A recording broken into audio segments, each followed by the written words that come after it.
when we finish the set. Right, we're now on live.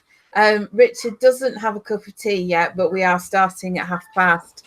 So welcome everybody. Hello to episode 17 of At Home with the Fishers, starring Nicola and Chris Fisher, RPT. Oh, we've let some out of the bag there. With BrainFizz, aka Richard Morley. Oh, you see, when I tweeted it before, I put Richard Morley, aka BrainFizz. Well, I put their social media handles up, you see. Oh, right, okay. Consistency and everything. All right. So, hello, Richard. Hi, Nicola. Hi, Chris. Hi, congrats as well, Chris. And Bamba, who's I think down the bottom there somewhere. Yeah, he's just down keeping cool. So it's great to have you with us. Let me just say hello to everybody who's on the chat and everybody who's watching but isn't on the chat. So we've got Dave the Wood Barber, T+G Making. Hi, guys. Wayne Bigfoot Woodcraft, Leona Faye, let me see, Hippie Noodle, Ooh. AH Bespoke, Knotted Pumpkin, JP Woodwork. Good evening, everyone. Well, JP's on. You're in for it. He says, finally, a decent podcast. Richard shows up on time. T+G Making says, congratulations, Chris. Thank you very much. Well, we won't talk about that just now. We'll talk about it afterwards. It's all about our very friendly giant. That is Richard Morley. Listen, if you don't know who Richard Morley is, where have you been?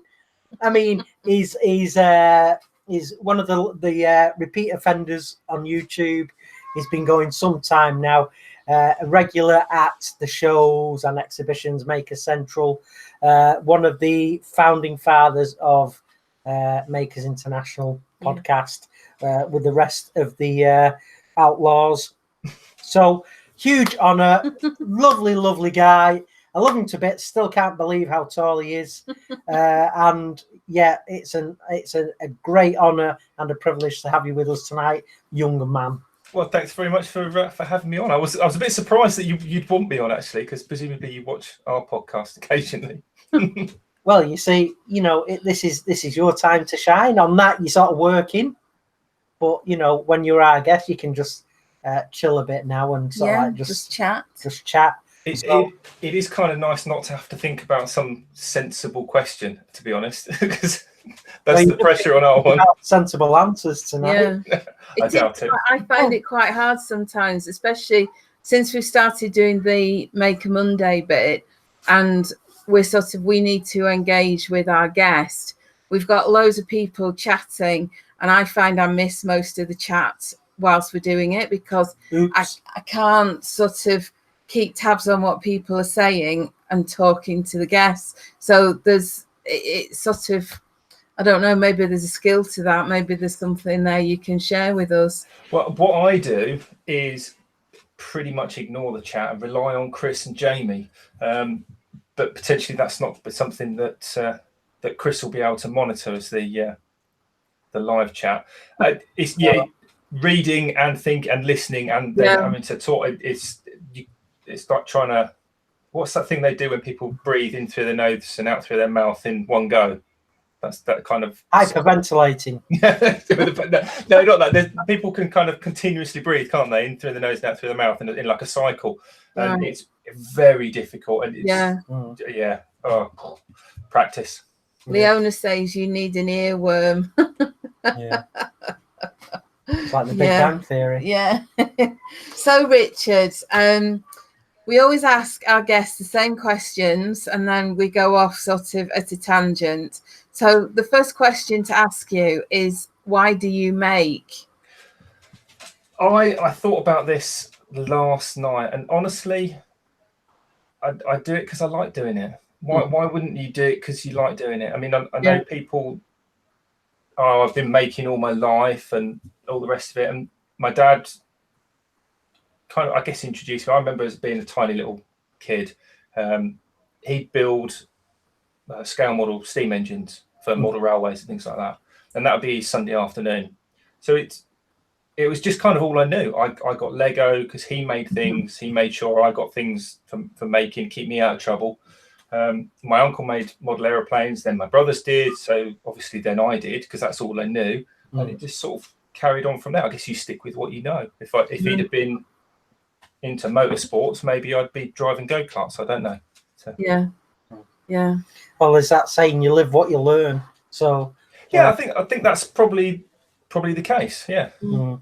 I think it's interesting that a lot of people say they got into whatever their passion is through a family member or a grandfather or something like that. And I don't know, it does cultivate your interest, doesn't it? I find my dad used to like gardening, and he was always a keen gardener, and he loved his photography as well. And, you know, those are two things. He also had a degree in electrical engineering. Yeah. He was, you know, he was a consultant for British Nuclear Fuels, wasn't he? Yeah. You know, so, you know, a maker, but, you know, at a biblical scale. Now, Richard, you're a tradesman as well, aren't you? Sort of, yes. I've got a horse and a wide-brimmed hat, and I kind of cruise the streets in a white van. Yeah. So I mean, I mean, this is your life. Down. But that's going back a bit. It is going back a bit. I guess it kind of is, yeah. And sometimes it is nice to not make things, just to come in and watch telly, binge watch some TV series.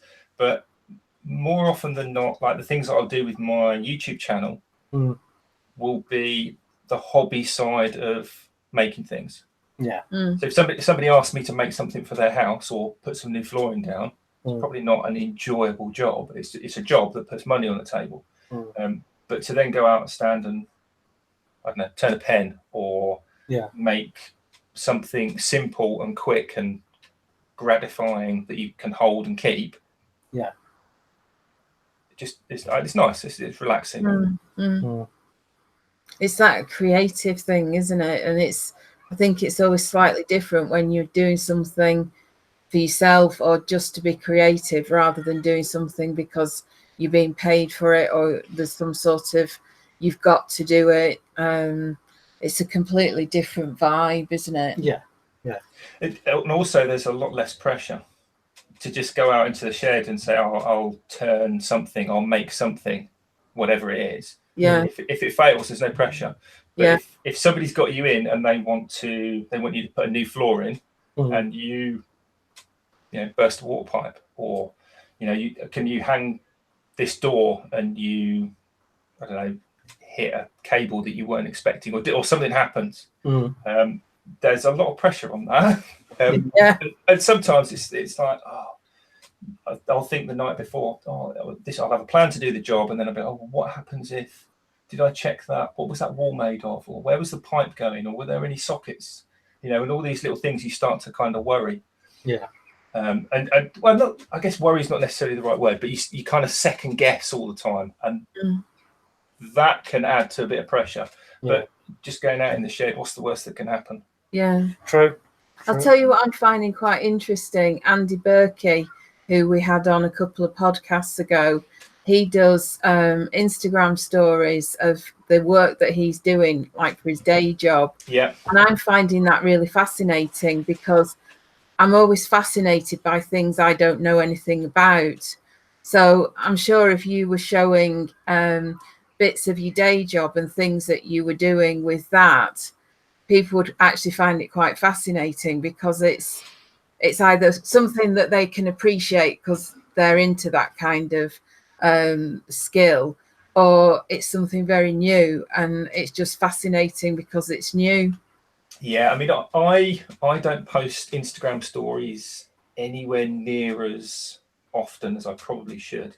I tend to go through little kind of phases. Where, back in February time, I was doing a load of sash window renovations in Cambridge, and I was doing 15 stories a day for the couple of weeks of how this big project was going. And then you finish the job, go on to a different job, which is not as enjoyable, maybe a little bit dull by comparison, and you just, I won't do a story for this, I'll just get on and do it, and then I can get home, and then that goes into a couple of weeks, and then before you realize it, you haven't put a story out for a fortnight, and then it kind of goes in fits and starts. So, yeah.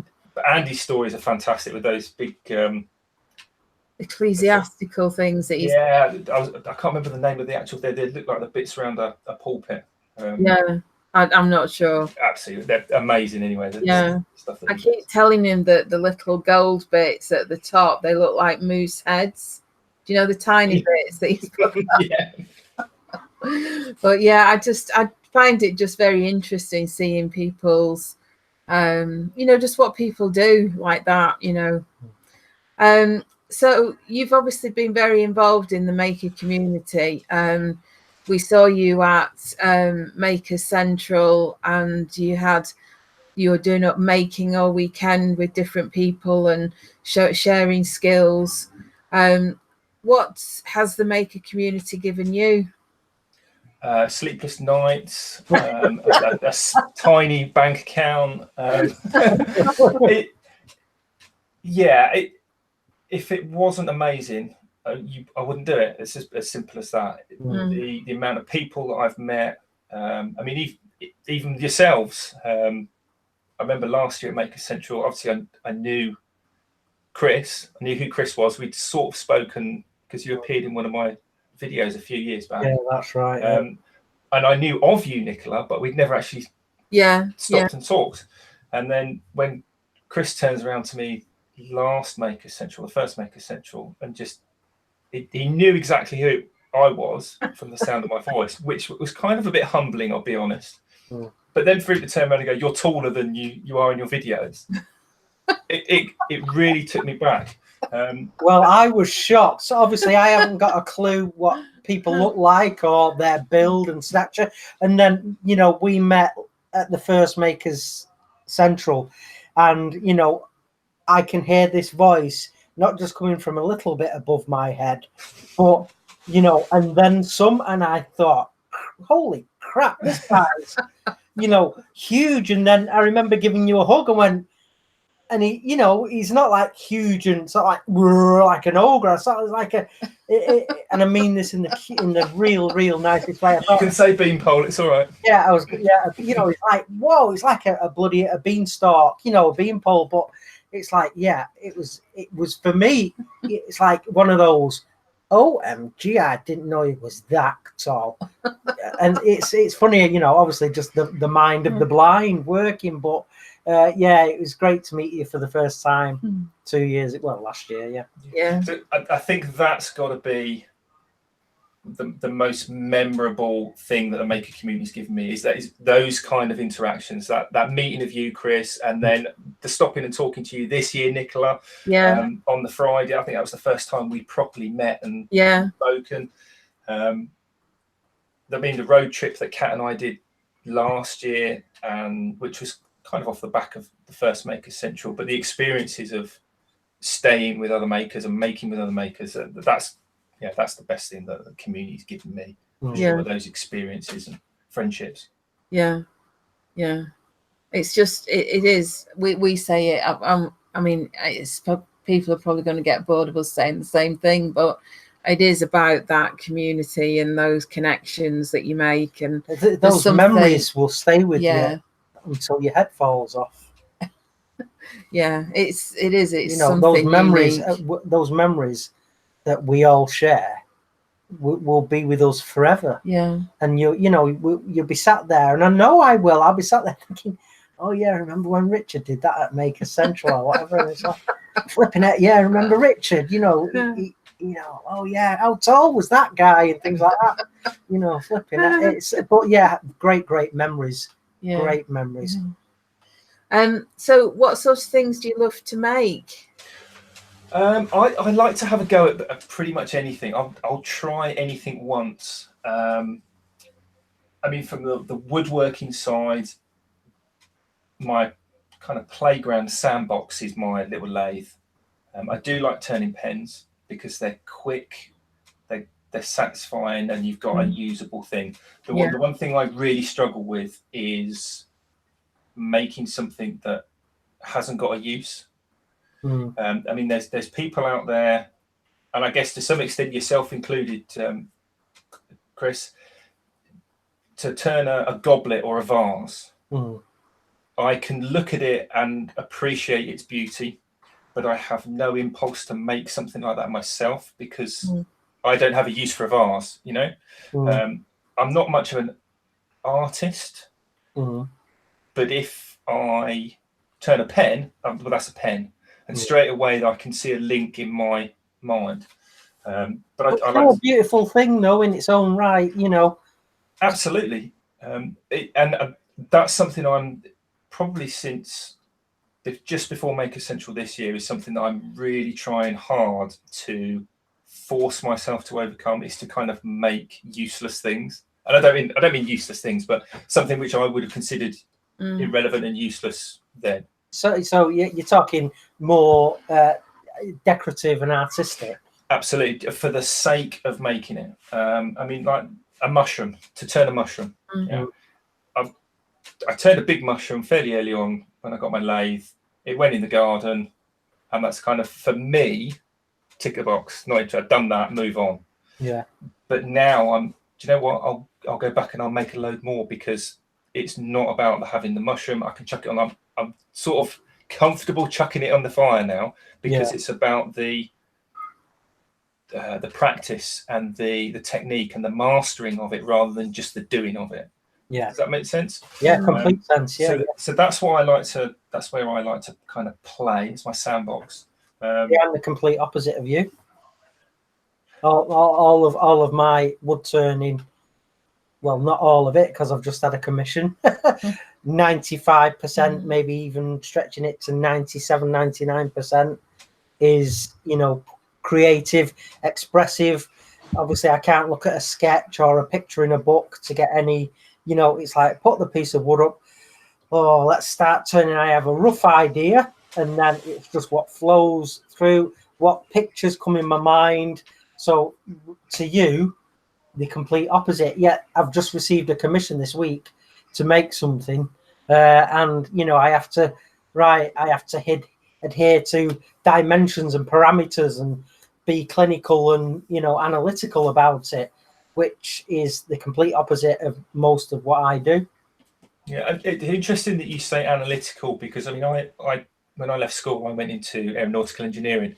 So rather than doing woodworking and carpentry, which a lot of people assume I did, I went the other way. So it was all sheet metal work, brazing, welding, riveting, panel beating, forming, all that kind of stuff. And it's all drawings. It's all, if you want to do this, you do this. Everything's procedural, and then it has to be signed off as having followed that procedure to the letter. So to go that route, and I think that's why I look at something and go, I can't see value for me personally turning a piece of wall art, unless I take that same piece of wall art that's going to be a clock, and I know it's going to be a clock at the start, you know. So I've got to have a purpose, some kind of thing. I just get the pieces. If you just give me a lathe and go, oh, it's do whatever, I'm like, that jelly. It's really bizarre. Yeah.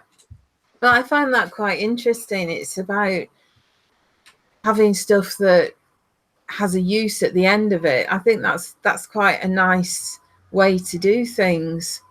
I mean, if I'm making stuff, I like to do something that I've got, like you say with a pen, you've got something physical at the end. So I can understand it's sort of like that utilitarian approach. Absolutely. It's got to have a purpose. Even if the purpose now, and I've turned a few things lately, I'm not just turned, I'm just looking out. There's a couple of things I've made in the last week. I made them with the knowledge that this is going to get burned, or this is going to go in the bin, or if it actually works, I'm going to give it to so-and-so. And that's the end bit, whatever happens to it. I can't just make for the sake of making. There's got to be some kind of end purpose or goal. Otherwise, just my... Yeah. Well, even when you do make something utilitarian and you know, what you would deem as sort of like quite a practical thing, it can still be beautiful, can't it? Absolutely, yeah. I mean, 100%. But it's difficult for me because I think it limits me, and I think it has limited me, because let's say I thought, I'll make a clock. And I'll be like, well, I don't need a clock, so I won't make a clock. Mm. So I'll make a pen, and I've got hundreds of pens. I don't need a pen. Mm. You know, so you limit yourself because you don't then experience the, you know, they say it's not the destination, it's the journey. That saying for turning, and I think making in general, when you mess something up, yeah, you're going off script, but you're still experiencing, you're still learning. Whereas if I go, I don't need a clock, I won't make the clock, I don't do the journey, so I don't experience, there's no practice, and then I'm falling short myself. Yeah,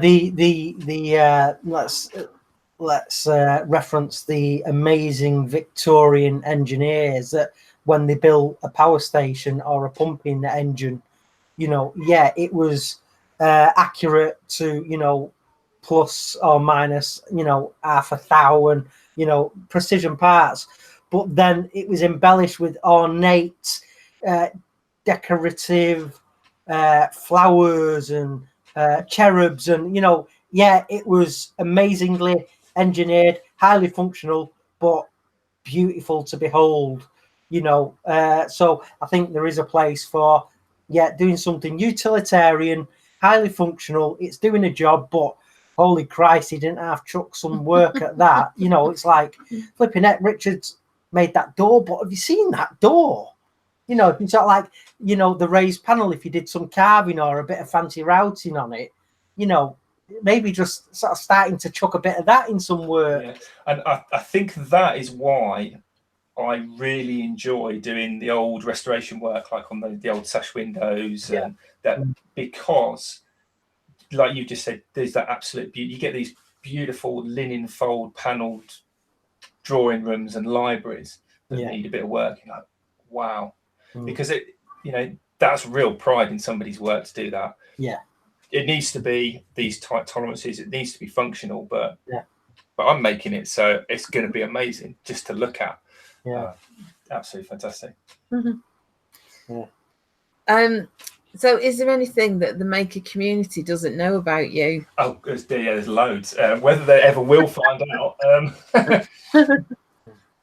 Something that people don't know about me. I think people do know, but I used to be a reservist in the army.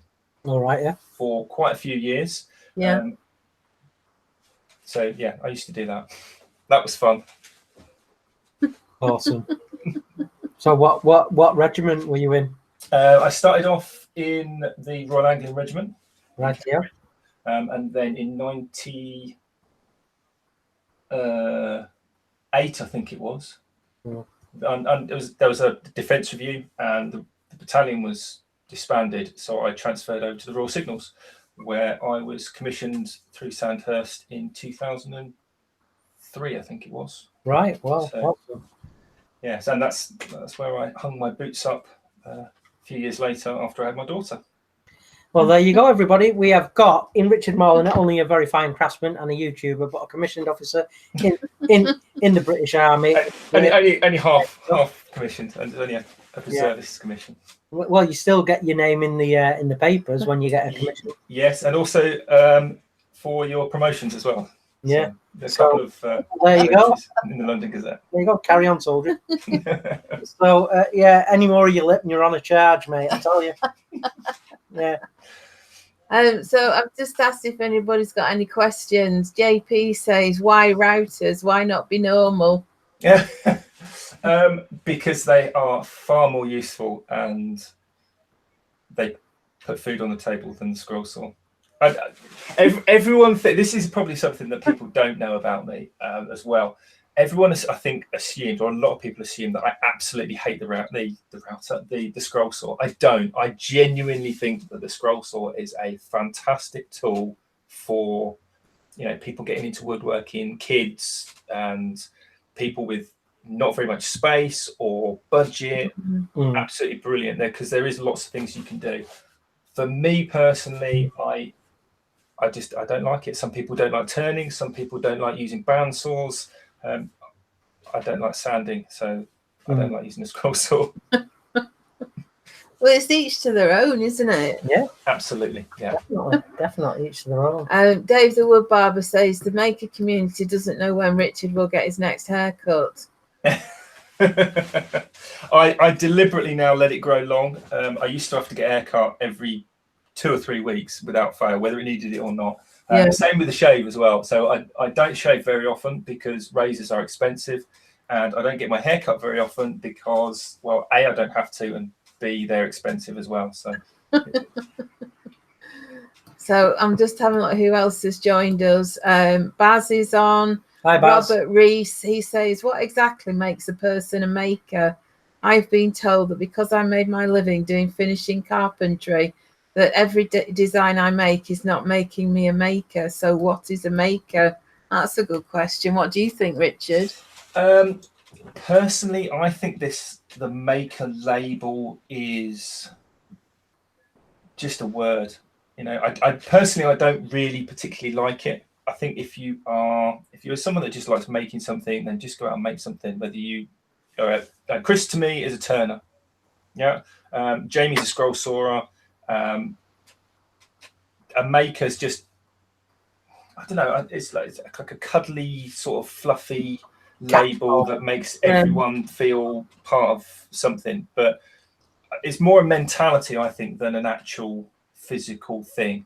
So if you like making things, then I guess you're a maker. It doesn't matter what it is. You've got that kind of mentality that you understand. Totally agree. Yeah. If you like making something, no matter what it is, you're a maker. Yeah, Dave the Wood Barber says a maker is basically a person that makes it happen. I like that. Jen's woodworking and things. I'd say maker is anyone who makes stuff because they love to. Yeah. So let's see what else we've got. Got Wayne the Woodturner. Hi Wayne. Flaming Turner. Hi guys. Scott. I'm just checking to see if there's any other questions. Can't immediately see anything. If I've missed anything, just you've added it on to the end. Anybody else buffering? We're all right. So hopefully. So have you got anything else you'd like to ask Richard? Anything else you'd like to share with us, Richard, about you as a maker?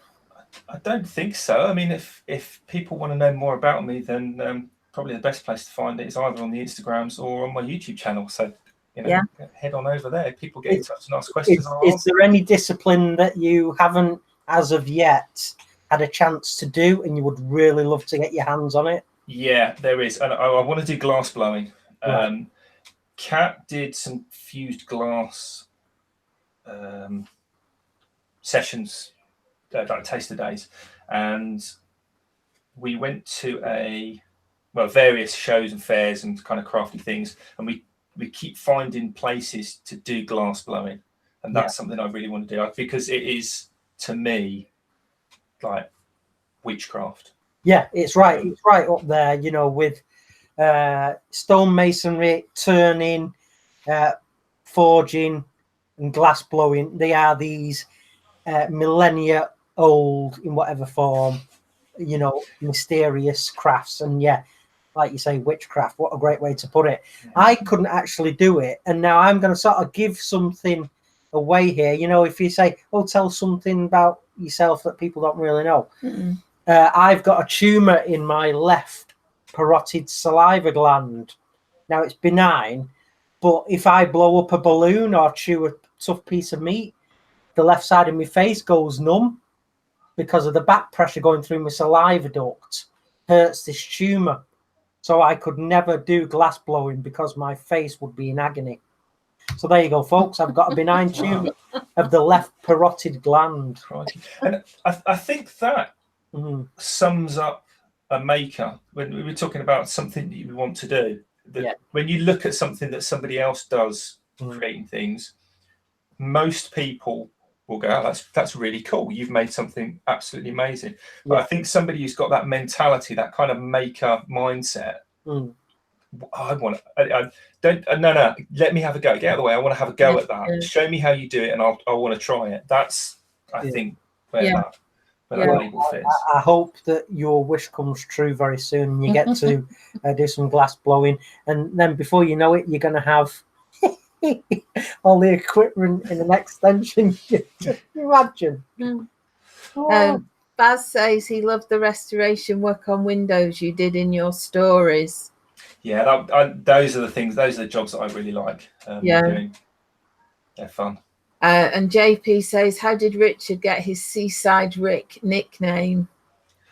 I've absolutely no idea. It's one of those mysteries of the world. It just sort of started, and then Jamie kept it going. As he would. Yeah, Absolutely. it's like cacao. Yeah, cacao. Yeah. Hey, Jamie, get Seaside Rick tattooed on your leg with a couple of love hearts around it. Yeah. Leona's going to see some glass blowing at Waterford Crystal over the Irish Maker Meetup weekend. Whoa. Yeah, cool. Jamie says cacao. Well, it's been fabulous having you with us, and do stay with us as we chat about our week and interject any way you'd like to about anything that we're talking about. Yeah. But thank you very much for being on our Maker Monday segment today. Well, thanks for inviting me. It was lovely. Great being on. No, well, we love talking to you and hanging out with you. Although it's maybe only once every year. Well, it's twice now. We've met him at Makers and had him on the podcast. So we're in credit with BrainFizz.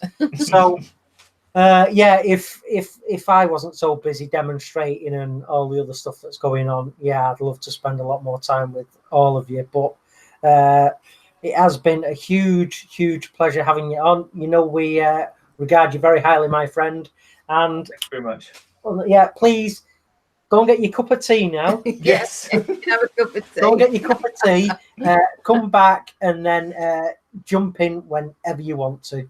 Lovely job. Well, like I said, thanks for having me, guys. I'll nip and have a cup of tea. I'll blank the camera and then I'll pop back in a few minutes. All right. All right. Okay. Cool. Thanks, Richard. Cheers. Thanks very much. Wow. That was glass blowing. Yeah, I'd love to do that, but again, I couldn't. My left, it's the left side of my face. It feel like, you can see it, can't you? You can feel it. So it's called a pleomorphic adenoma. Well, benign pleomorphic adenoma. And it first appeared about 1992 when I was at work, and someone said, "What's that huge lump behind your jaw under your ear?" So I went and got it checked out and had a scan and things like that. And they decided it wasn't dangerous, and it's a difficult operation apparently, and if they remove it, they can damage nerves in the face, and you end up with permanent facial palsy. So they said, just leave it alone. Blowing up balloons and things like that. Certainly glass blowing. It hurts, and my face tingles on the left side for probably 5 minutes. But they said, you just got to put up with that. Yeah. We don't really want to go in and start messing around there. So it's cool. It's benign. That's good. So thanks everybody for watching. Great to see you all in the chat, and everybody who's not in the chat but watching as well. So Christopher. Yes, Jennifer. What have we been doing this week? Well, I think we've been. What shall we start with? Well, let's start with some pretty exciting news.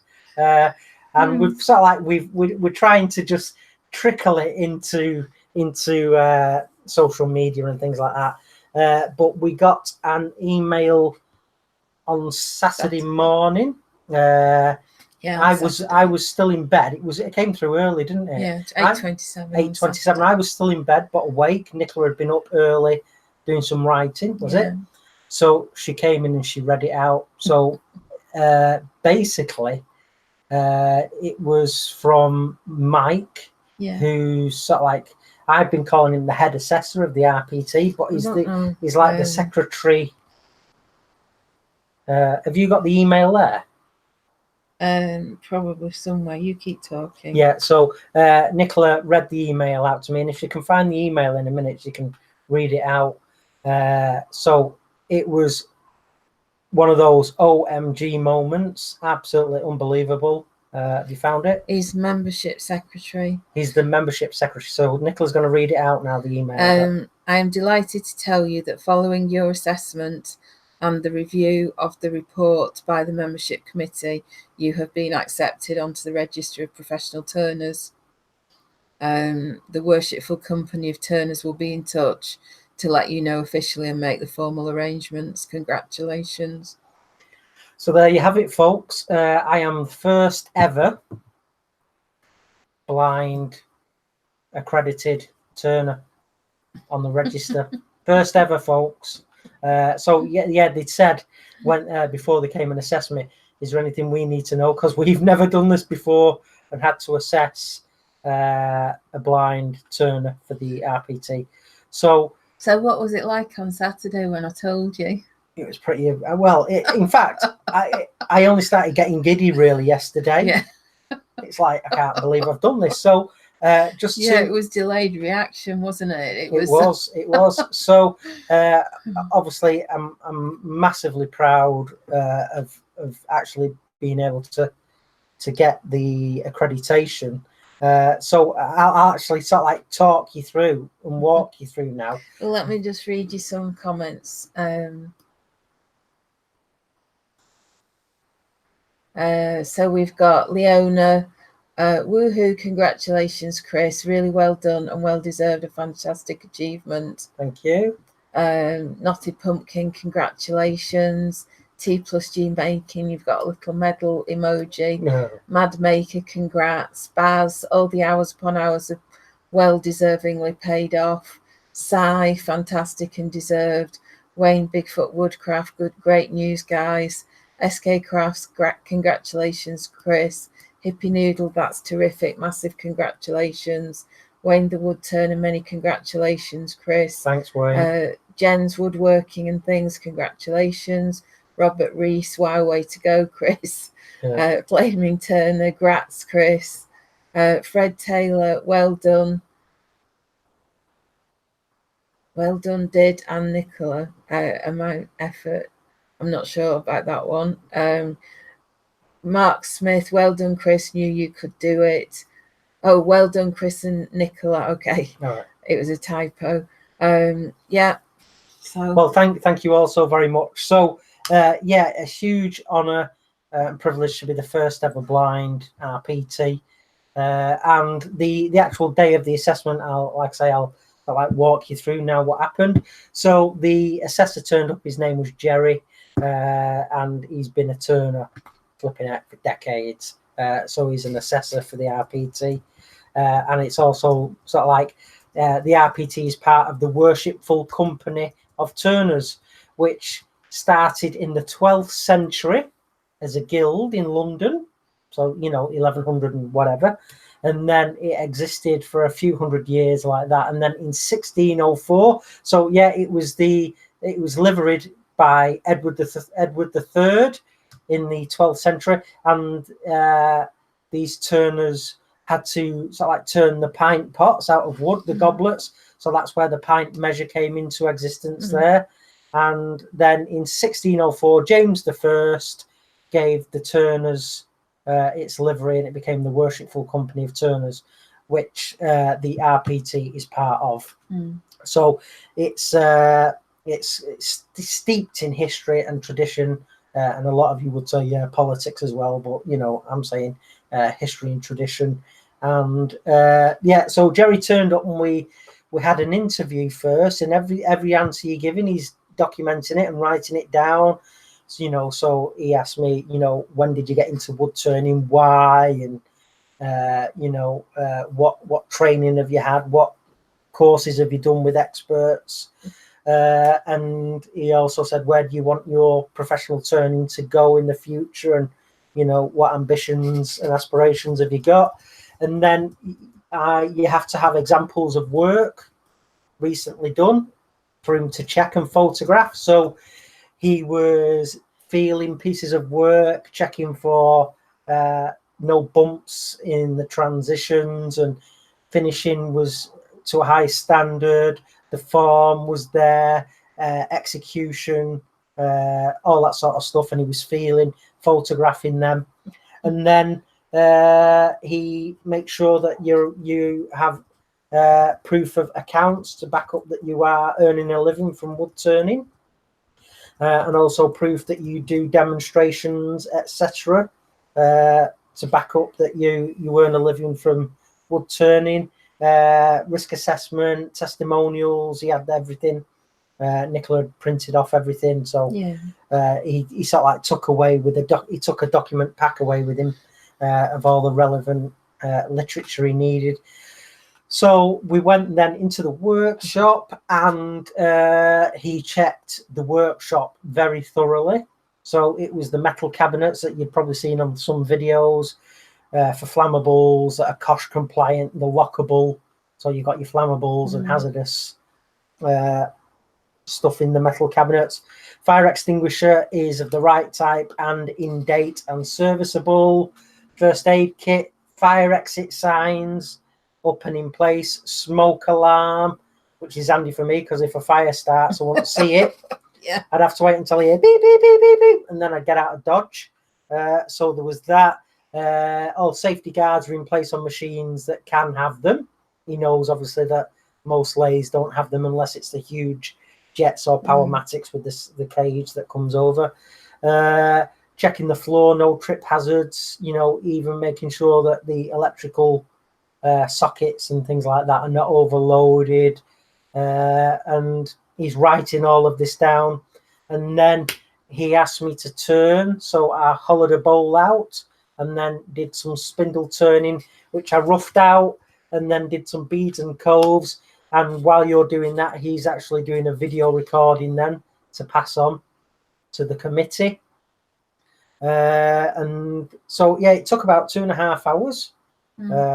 So he said they used to be able to give the applicant the decision there on the spot, but they don't do that anymore. It has to go off to the committee for review his findings. So he said, I cannot tell you how you've done. So straight away, the seed of doubt starts creeping in. Oh my Lord, what did I do wrong? What was wrong? And have I done something that was really unsafe? And we had told them in advance that I'm blind. So all that start, stop, feel, it's not that I'm nervous or something's going wrong. It's just me working the way I work. And he understood that, and he gave me time to do that, which was great. All in all, I think he was a very nice guy. He understood my way of working, but he didn't give anything away. No. So and also important, and I must stress, I have not had any favoritism because I'm blind.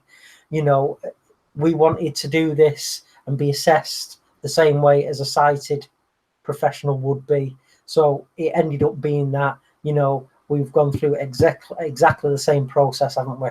As a sighted turner. I was given no shortcuts, that'll do because you can't see. None of that. I've done exactly the same assessment that a sighted turner would. Thoroughly chuffed. It's paid off. So, I'm a member of the Worshipful Company of Turners and the RPT. So happy days. And I still can't believe it. And to be the first ever, it's just like flipping amazing. But folks, there you go. If I can do it, what are you lot capable of? And I know that, becoming an RPT isn't for everybody. And especially for the people that are listening that aren't even turners, but never ever give up on your dreams and your aspirations. Keep chipping away, keep having lots of fun and working hard, and you'll get exactly what you want. You've got to put the work in, nothing's given to you, but this is a huge milestone for the Fisher family. So that's it, really. That was cool. We had some funny comments. Richard said letters after your name, very middle class. So I said not bad for a lad from Eccles. Not bad at all for a Salford lad, Andy Heel said they have secret handshakes and everything. So I said as long as it's not secret winks, you'll be okay. Yeah. Nicola will be having to say that guy's winking at you. What? So straight. I forgot about the letters after my name. I got a diploma and everything and letters after my name. That's pretty cool. Just a quick question, Chris. I know you mentioned that you very specifically said you didn't get any favoritism from the guy. Was there anything that they had to kind of adapt or modify purely out of relevance? Because I noticed in your videos you've got like the blue and white kind of health and safety signs for, eye wash. I think it was eye wash must be like wash your hands. I mean, who's that sign for? For students. Gotcha. So because obviously, I have taught people in the past, but if now, because I'm an RPT, hopefully I will get a few more students. You have to prove that you got liability cover and product insurance.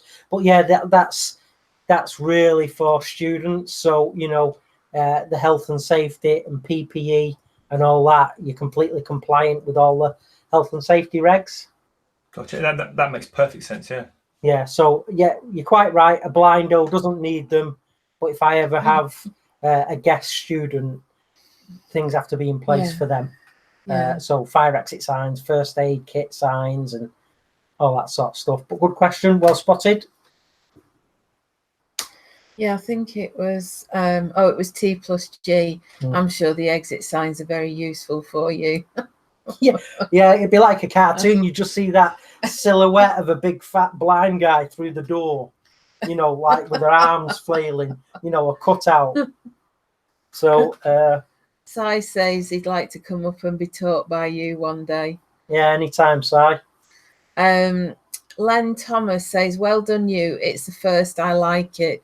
Dad of Pickle. Yeah. Rob. Prickly sauce. Oh, yes, of course. Sorry. Yes. Well, how are you, young man? Yes. So this is Rob, aka Prickly Sauce's dad. Yeah. Who came to Basingstoke. Yeah. And what a character. We love you, Len. We talked about you a lot. Yeah. So yes, he's Len is definitely one of these people that acts his shoe size and not his age. Classic guy, love him. So it's an amazing thing. It's an amazing thing. And if I can do that, anybody can do anything, which you all know anyway. The Blue Light Turner creating shavings since 2016. Yeah.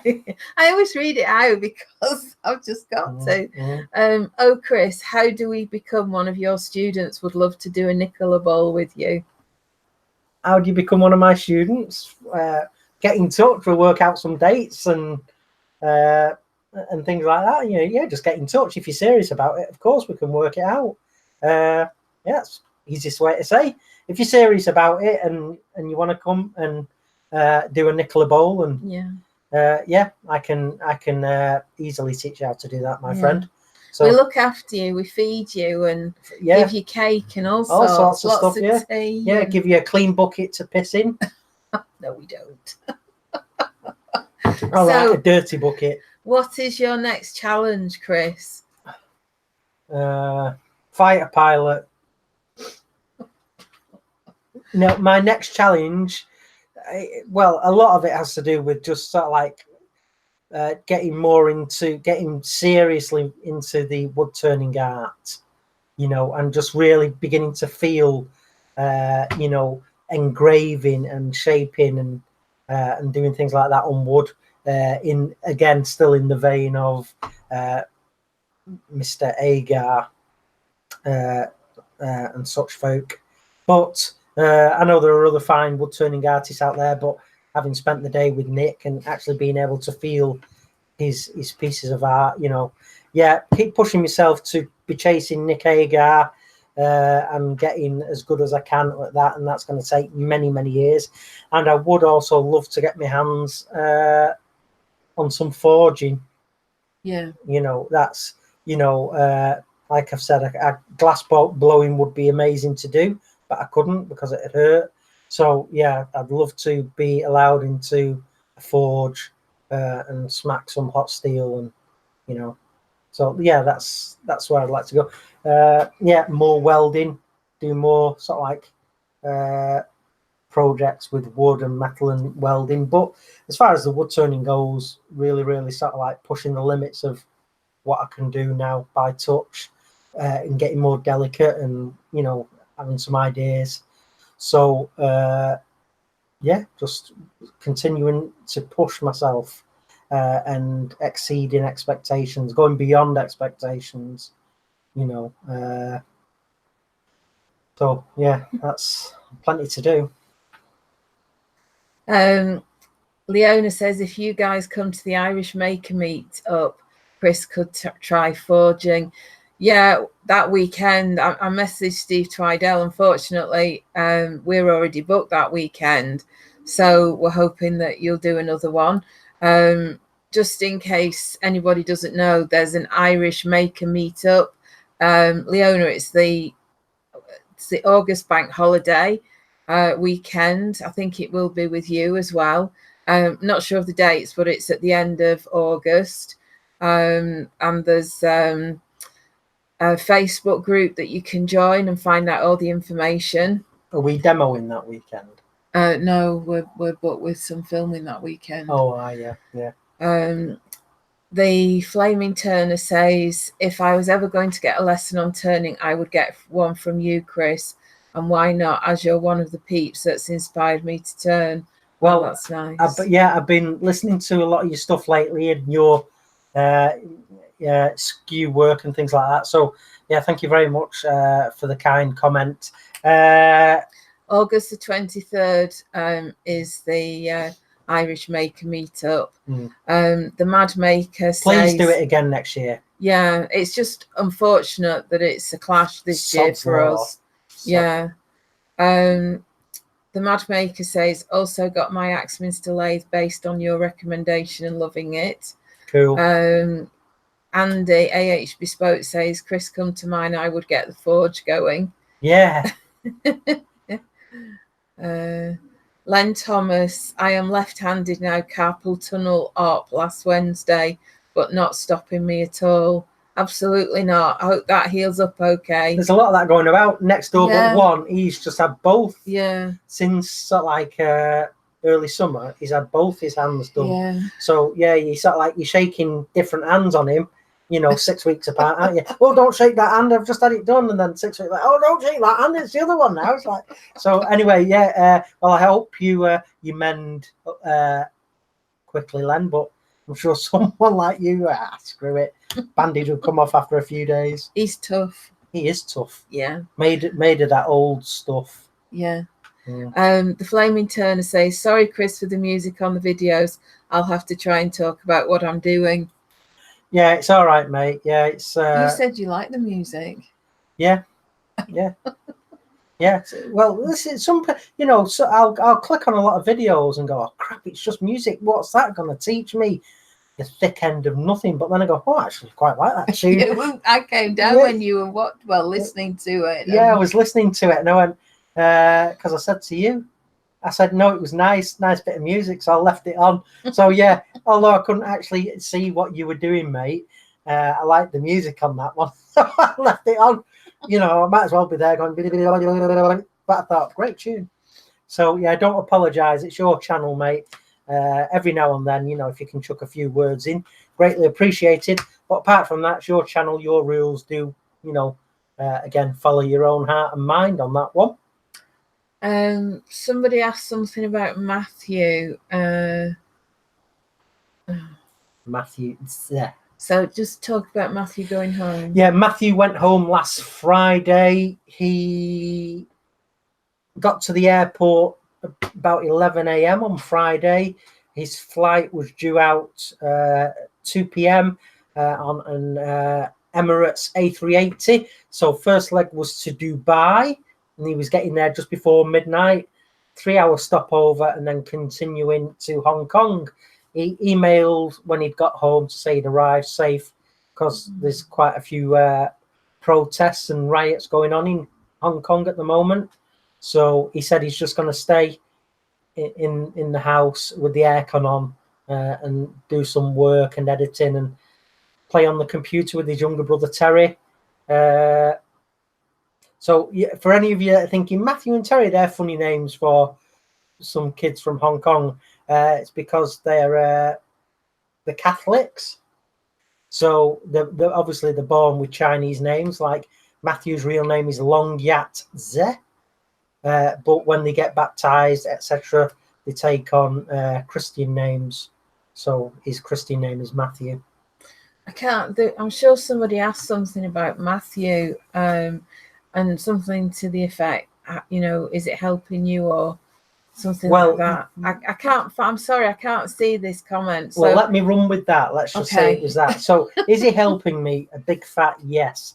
Is he a great lad? Yes. So polite and respectful. You'll get half a dozen texts off him when we've taken him. I was saying this to Richard, when we've dropped him off at the station at the end of the day.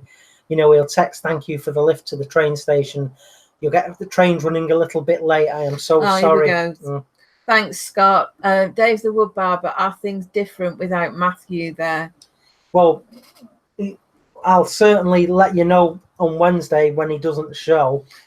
Because Nicola's filming that day. Yeah. Luckily, Matthew has said if we send him the file of what we've recorded, I don't have to do the editing. No, Matthew will do the editing and then send it back to us.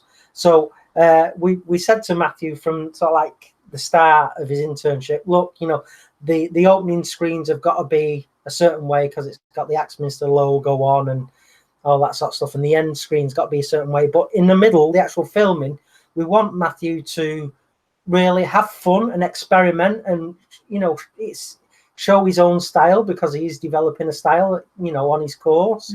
So the feedback has been pretty positive. In fact, if I think someone put, "Oh, don't like the split screen," but oh well, now I can do about that, and I don't even know what you're on about. I was like, split screen? Of course. What split screen? I don't know. I just it was just an effect. It's just an effect. So, but we're letting Matthew be creative and expressing himself the way he wants to, through his art form, which is film. Great lad, really, really like him. And if any of you have the opportunity to have an intern, I'd really, really consider it because, not only are you giving them a great opportunity, but you're getting some real good help as well. And the Lancaster Uni are trying to get away from sending all of their interns to huge corporations. They're trying to get them with small businesses in the community, and they're getting a real sense of, smaller business life. And, but they got in touch with me and they found out about this Blind Woodturner and, it's a massive help. And we love having him here, and we want him to feel like he's at home, and his mother and dad are so proud of him. His first time he left home was to come to university here, and it's his first ever job. And he does get paid by Lancaster University. He's not doing it for free, but they fund it. They're so proud of him. His first day here, he took photographs of the garden and the house because they live in an apartment, and in this cramped, metropolis that is Kowloon and Hong Kong. So yeah, his parents are massively proud of him as well. So we sent a little video message back with Matthew, didn't we, saying hello to mum and dad. And we'd also given them, obviously I made the fountain pen, the Victorian fountain pen for Matthew because he loves fountain pens. So it was just nice to say, well, this is us saying thank you, Matthew, for what you've done so far, and take it home. But we also gave his mum and dad a little ash bowl that I turned on a demo. It had some lovely heartwood in it. So you said. So and he was saying, "No, don't give me that little bowl. You've done so much for us already." It's like, take it home and give it your mum and dad. You can. I don't know if he does bow or anything. No, but he's a young lad. Loves heavy metal. Loves John Wick. Loves Tarantino. And with it being Hong Kong, very Western culture, even though it's under Chinese rule now. Very Western culture, really. Speaks brilliant English. So, yeah, he will be missed until he returns at the end of September. Yeah. And then we can get back on. But we're still going to film on Wednesday. Still filming on Wednesday. And we're sort of like working a week in advance at the minute, aren't we? So that's cool. We should be a week in hand. Yeah, well, I sent him an email with our schedule on, so we kind of know where we're up to. Yeah. So this weekend we're at the Chestnut Woodturning Weekend. in Lincolnshire. I've unofficially called it Chest Fest. Chest Fest, yeah. Yeah. So we've got our tickets. So it's Chestnut's 25th anniversary. Yes. So there's demonstrations. Yeah, Phil Phil Irons, Emma Cook, Gary Lowe. So there's some. Is it Stuart Farini? I'm Yeah, not yeah. sure. So there's demonstrations. There's a barbecue. It's sort of like a northern UKISS, really, but just put on by Terry and Chestnut. So you've been having a bit of to and fro. Don't say it. No, I'm not going to say it. Banter with Terry from Chestnut, haven't you? Yeah. So it'll be the first time. I'm sure I've been, I probably walked past Terry a dozen times, but wouldn't know him from Adam. So it'd be nice to actually stop and get to talk to him, because I do use Chestnut products, friction polish, and the thinners and the sanding sealer and the spirit stains. Obviously I use other products too, but it's nice to have a mixed bag. So yeah, I've been using Chestnut stuff since I started turning, so it'd be nice to meet the guy that's captain of that little ship. Yeah. I think Scott's staying up. Scott, are you there on the Friday? Bye, Si. Hope you got something in the post. Bye, Si. See you there, guys. I live local. SK Crafts. All right, cool. Cool. So is there anybody else on who's going to be there this weekend? Anyway, it sounds like a good weekend, doesn't it? Yeah, it's not like if you get there on Friday, we're having a bit of a get together Friday night, and then obviously you've got the weekend program. But it sounds like it's going to be a nice. It's going to be nice in a way for me not to be demonstrating, so I can just drink tea and hang out, and then have a couple of drinks in the evening, and not have to think, well, I've got to keep a level head because I'm turning tomorrow. So that's cool. Yeah, Scott says he's getting there Friday. So going to the kitchen Friday evening. Yeah, whatever it is, we'll be there on the Friday. Yeah. We're going to leave here about lunchtime Friday. Yeah. So we'll be getting there. Traffic being all right. Sort of like hopefully about 2:30, 3 o'clock, something like that. We only found out about it really late. I think it was Taylor's Murfield who posted something. Dan's going to be there, isn't he? Yeah. Because sometimes I miss these things. Because I tend to follow all the wood turning stuff on Chris's accounts, and I have to log in. So it was just by chance that I saw this one when I logged in to check stuff. So yeah, we were a bit late to the party, really. Mark Smith, yes, I will be with the Blue Light Turner. Cool. So yeah, great. So do you want to talk about your commission or? Yeah. Am I allowed to say who it is? Can make people guess. All right. Okay. I have received a commission for a world famous musician that they're still touring. Yeah. Very, very big. Well, to many, many thousands, still very, very big. But at the height of their success in the 70s. So you can keep guessing. Nicola, you got to keep one of the original boy bands. Nobody's guessing yet. Tom Jones. Boy band. Cliff Richard. Oh, it's getting worse. Hi, Prickly. Your dad's on. Yeah. So come on, keep guessing. Huge in the 70s, still huge, I suppose. Still touring. One of the original boy bands. A family. Nothing. From America. Rolling Stones. No, I do not believe they are a family.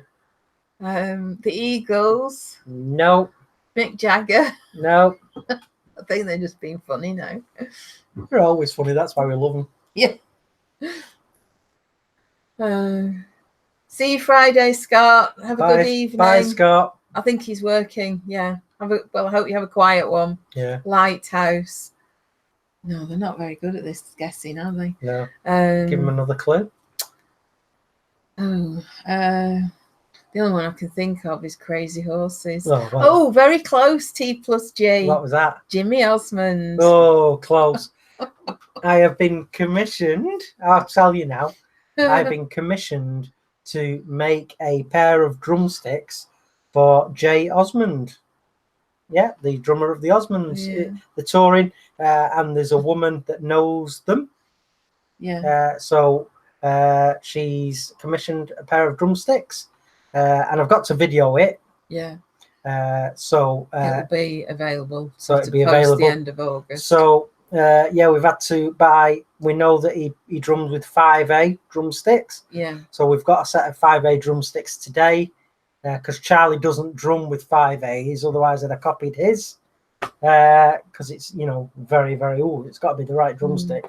So got a set of 5As that I'm going to replicate. They've got to be laser engraved with Jay Osmond, and he's getting them this August. Yeah. End of August. So there you go. Been commissioned to make a pair of drumsticks for Jay Osmond. Yeah. Len said, "You're late, son." And then Prickly said, "Hey, old man, how about seeing you here, Len?" And then he said, "Just got in, Len, busy life." That's funny. Yeah. Yeah. So that's everything we've done this week. Yeah. Yeah. So that's it. Yeah. So I'm making the drumsticks out of ash as well. Yeah. Yeah. Yeah. So a pair of 5A drumsticks out of ash for Jay Osmond. Wayne Bigfoot Woodcraft says, "Are you buying a drum kit to make sure that they work?" We've got a drum kit here. Yeah. For those of you that don't know, Charlie, our son, he's just finished college, but he's an amazing drummer. He's been a musician since primary school, but he sort of like progressed from the trumpet to the drums and keyboard. So he's studied drumming and music probably 9 years now. Yeah. So his drum kit is in his room. It's an Alesis